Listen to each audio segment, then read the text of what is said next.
continue to not be first. Do we do enough? Well, I never shut up about it. It must have been about 16, 17. We nicked their gilt rings. Right, the bouncer's gilt ring. This is no good for me. That's the reality. If you want the honest truth, and I see it every day.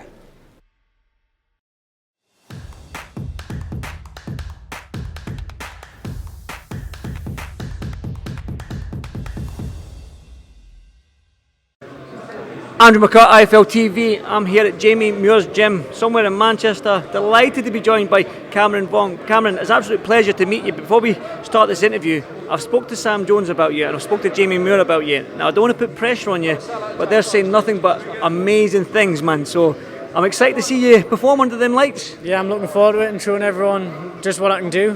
No pressure from Sam or Jamie, but now I'm looking forward to it. It's going to be good October 7th. That's what I mean. You're just a young kid. What, you're 21 years old? 21, yeah. You've just signed with Matchroom and Eddie Hearn. I mean, Sam Jones is your manager. You're training alongside Jamie Muir. They're saying wonderful things about you, and you've yet to lace up the professional gloves and show the fans what you can do. So do you? I mean, you said there's no pressure, but surely as a 21-year-old, there must be.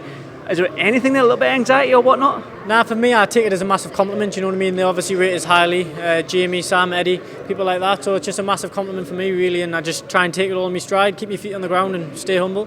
Like I say, we've yet to see you perform under the professional ranks and under the bright lights, but for people that don't know who Cameron Vuong is, who hasn't seen you fight, because the amateur scene, maybe we don't, a lot of boxing fans, I haven't got a keen eye on the amateur scene, but if you were to break down your style and how you fight, how would you describe it?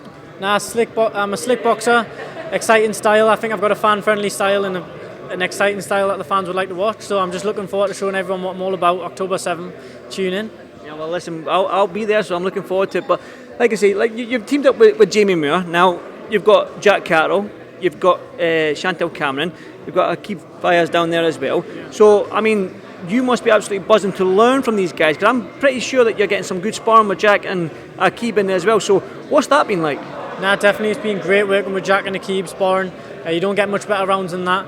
Jack's top 3 in the world for every sanctioning body, so he's one of the best in the world. And for me to learn off him, it's only going to bring my game on.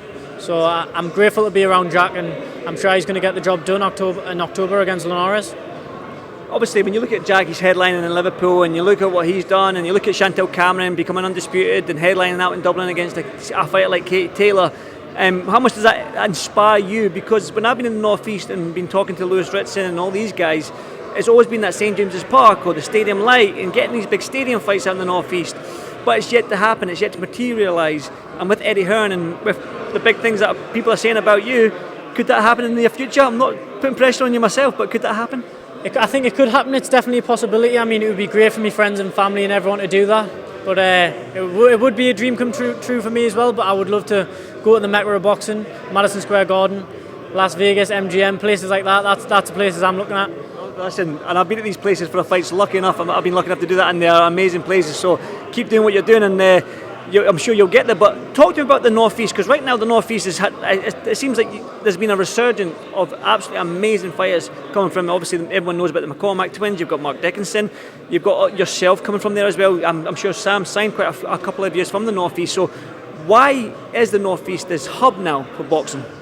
It's massive. I think mainly the North East, the biggest gym in the North East, Berkeley Boxing Club, and I've got them to thank for being here today and getting us where I am today. A massive thank you to Graham Rutherford and all the boys down there. But now the North East doing really well at the minute, and it is good to be a part of. Talk to me about Jamie then. Like I said to you, you've been coming from that Berkeley Boxing Club. Now everyone knows it's a renowned amateur gym. It's produced amazing fighters that haven't quite got to that professional scene yet, because they're coming through, they're starting to turn professional and people are starting to take notice. But you've teamed up with Jamie, who's been there, done it as a professional. He's won world championships with his fighters. So what's it been like training alongside Jamie so far? Great. Me and Jamie clicked straight away. Like you said, Jamie's been here and he's done it himself. He's been there and done it himself, do you know what I mean? He's got world-class fighters himself. And I think this is just the place to be. Me and Jamie get along really well and got a good bond, so I'm looking forward to working with him and seeing how far we can take it. I saw somewhere or read somewhere, I can't quite remember, that you told your school teachers that you were going to get signed with Eddie Hearn. Now, I mean, you're young, only 21, that was only a few years ago, and look, it's happened already. Yeah, I know, yeah. I said it, I was never the best at school, I didn't really used to do too much, but I knew it was going to happen. I've manifested it since a young age, so for it to finally happen, it's like a dream come true. What's your thoughts on Eddie now you know him in person?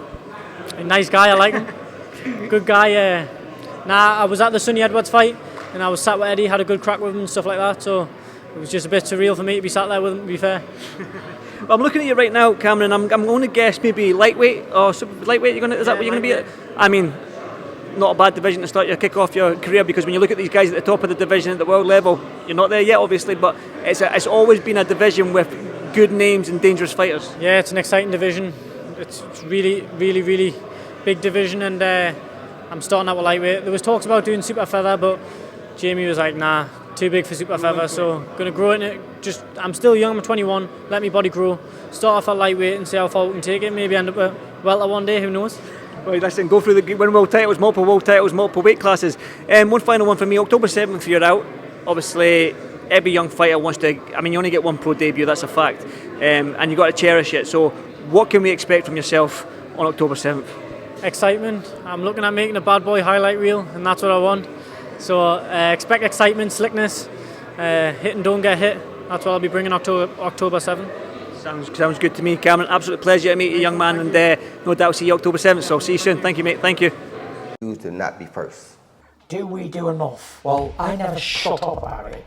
It must have been about 16, 17. We nicked their guilt rings.